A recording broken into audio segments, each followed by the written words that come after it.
Should I look at you? Yeah. Look at the camera? Yeah, you can... Look at all of us.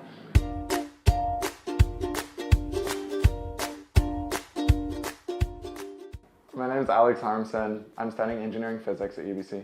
So I'm involved in a fair amount of engineering activities on campus, really involved in the UBC Unmanned Aircraft Systems team and Engineers Without Borders. The UBC Unmanned Aircraft Systems team, me, James, and Chris, we started it 2 years ago, and we've grown the team to about 45 people now. So every year we go to a competition in Winnipeg or in Quebec called the Unmanned Systems Canada Student Competition.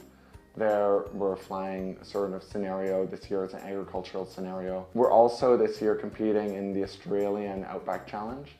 And this is a super exciting competition where 160 teams from around the world are trying to go for one of these spots to be able to retrieve a blood sample from Outback Joe, a guy who's 30 kilometers out in the middle of nowhere in Australia. And we have to be able to autonomously send this drone out, land exactly where he is. We have to be able to find him just based on his blue jeans, get him to put this blood sample in our aircraft and bring that back.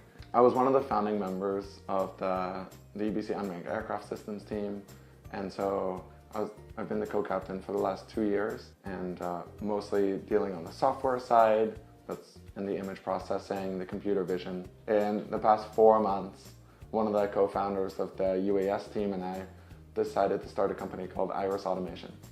And so we're building computer vision systems for drones to be able to enable safer flight. Essentially, we're building this little perception module that we're selling directly to manufacturers.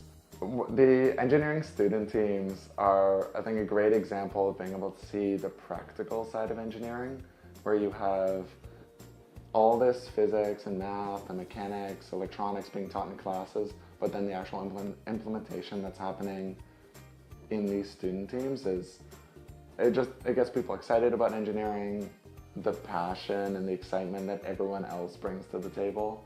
That's motivating for me. I think to be able to create a club or to be able to grow an organization and see all these other students really passionate about what I'm passionate about is like, that's going to continue on for the rest of my life.